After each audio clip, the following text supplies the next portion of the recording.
Oh my god, I'm dying. I mean, faster than usual. So it wouldn't be the holiday season if I didn't get sick at the end of it. So I'm feeling like butts right now. I don't know who I got sick from because nobody in Kelowna was sick. It's not you. I have a guest. It's Bluejay. Hi, Bluejay. Bluejay has come to visit. As I mentioned in yesterday's vlog, we're gonna hang out and we're gonna do some stuff with Tyson and Emily tonight. And then there's New Year's, and hopefully I won't just sleep through the whole weekend, and I'll be okay. Tyson was saying that maybe he got you sick. He did? What a dick. Well, what are you gonna do? So yeah, I don't know. This is the last couple of vlogs. I don't have anything in particular that I wanted to like talk about necessarily because it's the end of the month and I've been vlogging like crazy. But I just thought maybe we could hang out and talk about RPGs or something. Cool. Do you like RPGs? No. Wow, you spend a lot of time doing them if you don't like them. I just counted and I did 21 shows this year. Nice. Yeah. Can you remember all 21 of those characters off the top of your head? No. No, that's true.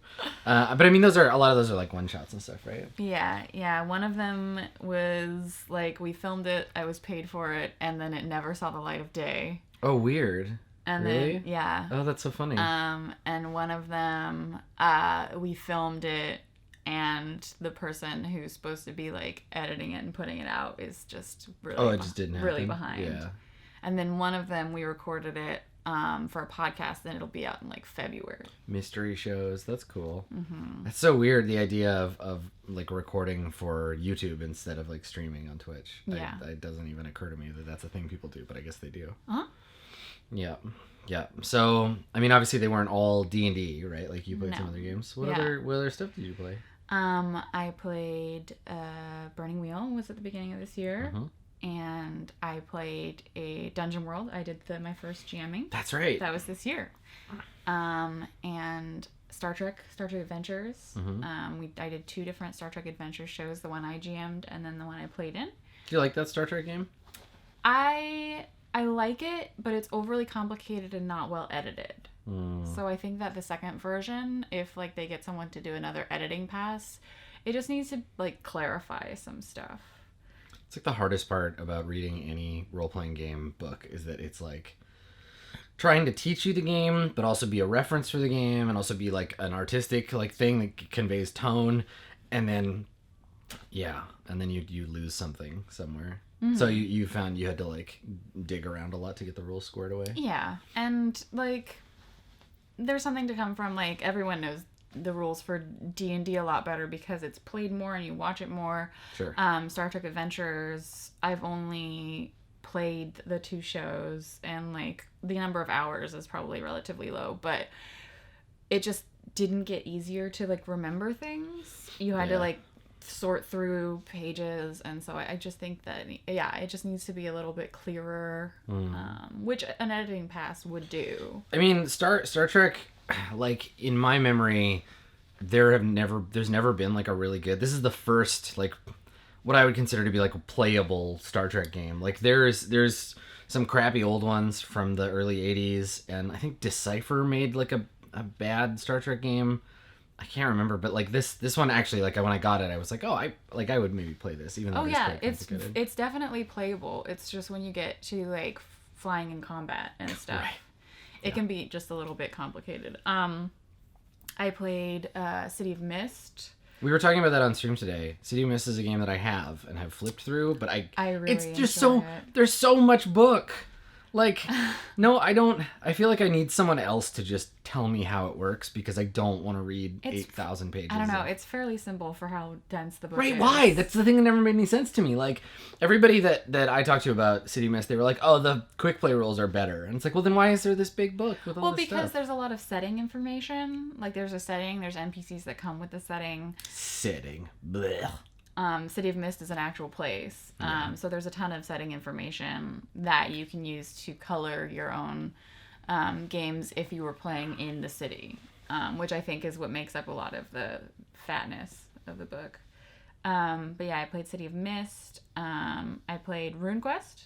I did a one-shot of that. Then speaking of games with like very dense settings. Yeah, right. RuneQuest is like the OG, like if you need to know about the average rainfall of any given part of that world, there's a book that will tell you. Yeah, and it was my first time playing anything or hearing or reading anything about Glorantha, and it was a one-shot, and so Glorantha? I don't know. It's a made-up language. It doesn't matter. So it was just like, okay, I kind of get this small portion of this that you're putting in front of me. I'm just going to play games because that's what I do. And I can... Well, it's different in a one-shot because, like, if you get it wrong, it's not, like, a big deal necessarily. I wrote a list. You wrote a list of all of your games. Like Tales from the Loop. We did the Things from the Flood. Yeah, that Things from the Flood game was cool. It was so I want that game to come out, like, soon. Because I want to do a sequel to the roleplay one that I did with Austin and Jerry and them. I love Austin. Yeah. Things from the Flood is cool because it takes the characters from being kids, like the Stranger Things, like kids in Tales from the Loop, and then they become 90s teens, shitty 90s teens. Mm-hmm. Which is probably what you liked. As we all did. But yeah, I haven't played Tales from the Loop, Things from the Flood. Things from the Loop, Tales from the... Hits from the Bong. Yeah. I don't know. But the art in that is so good. Well, it's weird because they took, like, there's a lot of RPGs that have good art, but this was art first, and then they made an RPG around it, which you don't often see. I've never seen before, but then I'm a newbie, so... Yeah. No, that was really cool. I did one of the things that hasn't come out yet was I played a game of The Quiet Year. Yeah. Which I ended up buying at a convention later because I really enjoy a game that you can kind of... It's like you could do like a party game of it. Like, let's just sit down and Quiet Year is really cool. Play this game. I don't play it very often because I can't draw, and I don't want to draw, so fucking don't make me do it. Anybody who has watched any of my, like, GM prep streams, especially the Court of Swords ones, whoa, my map skills, my cartography is bullshit, so... Yeah, and Quiet Year is, like, based around a map. Yeah, you just cartographize, so I'm not interested in that shit. Got it. It's a good game, but not for me. Not for me, yeah.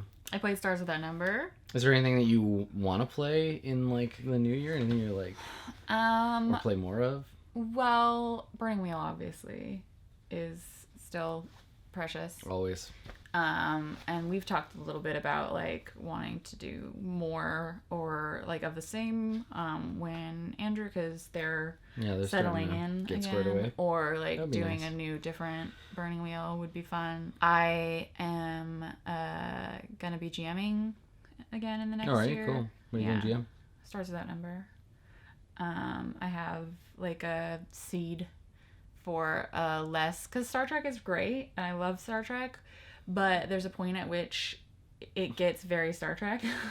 Yeah, like the beginning is that point. Like the beginning, yeah, when you first start and you sit down and you're like, you know... I've had to do so much with Far Verona and tell people, like, it's not Warhammer, it's not Star Wars, it's not Star Trek. If you try to create lore that feels too much like any of those things, I will be like, no, do something different. We can do better. But it just goes to show how impactful those things are on sci-fi in general, and how people have a hard time deviating away from them. I think most games if you don't try really hard, most games of Stars Without Number are just Firefly.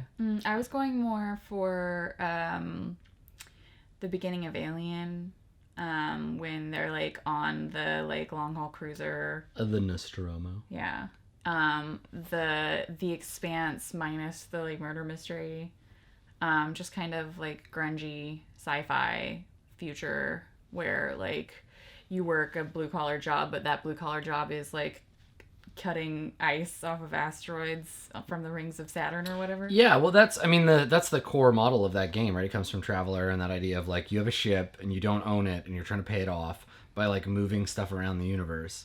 That debt runner model is, like, totally a thing, but it's hard to keep it interesting because to make it fun, you have to interrupt the thing that the players are trying to do, right? Like in D&D, you want to fight monsters and get gold, and then the GM would have to put stuff in the way that prevents you from fighting monsters, right? Like PCs in Stars Without Number, you have to let them do their business, which is so boring. Where you're like, cool, you go to Gorthon 5 and you pick up a container of Blore spice.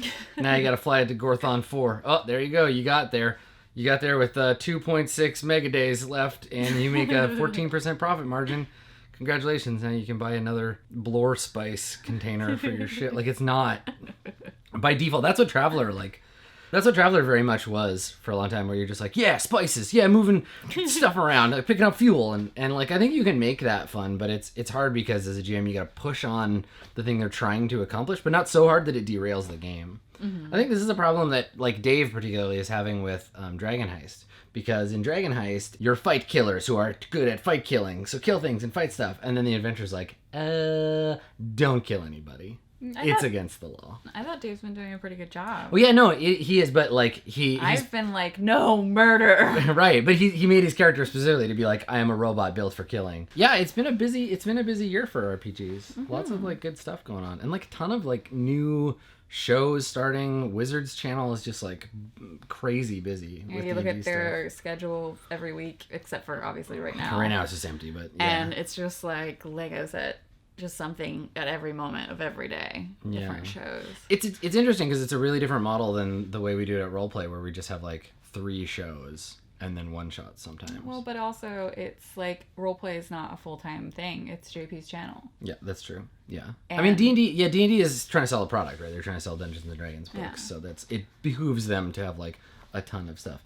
But I can't imagine like trying to follow more than a few of those. Like even if you were someone with a bunch of time on your hands, which is like not me at all, like it would be hard to keep up with that stuff. I mean, I think that's the thing is like, here's a little something that you might like, and here's some stuff that this other person who's not you might like. That's true. It's not like you have to watch everything on every channel, and people don't do that with like Roleplay or whatever either, so you just pick the things that you like. I mean, watching Dragon Heist that we're playing versus watching the game that Tanya and Brandon are in, Rivals of Waterdeep, like those are 2 totally different shows, and so they appeal to 2 different audiences, and that's why they have. Yeah, it's been so interesting running stuff on D&D's channel, because our group is pretty like analytical, and like we like to be like, this is bad and dumb. Why is this like this? But it's hard to do because we're like, you don't shit talk somebody in their own house, right? And like, I don't know. I mean, the Sprawl was like that too, right? Every game. I mean, anybody who watched the OG like Mage game that we did, at the end of that, we were just like,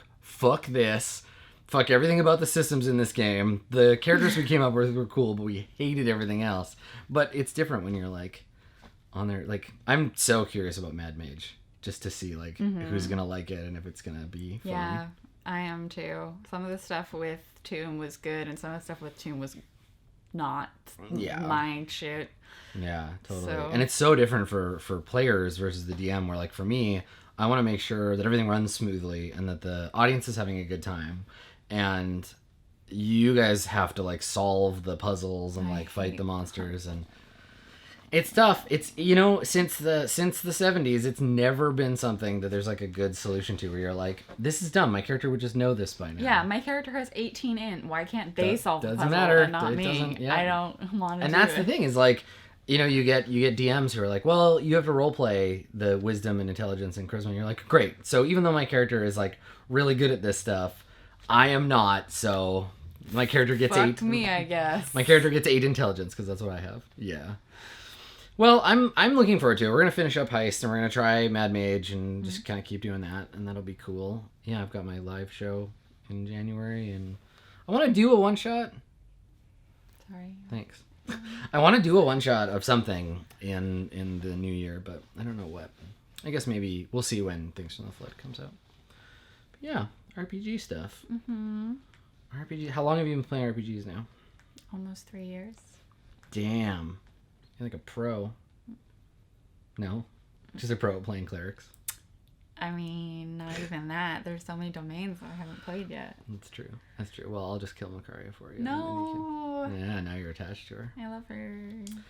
Well, I think I need to lie down. I think that the sickness is defeating me. I've failed my Constitution save. So throat leeches. Yeah, let's bid the internet farewell. Bye, internet. And we will see you tomorrow for the next vlog. And we're coming up on the end. We've only got a few more. So thanks for watching, everybody. We'll see you next time. Bye.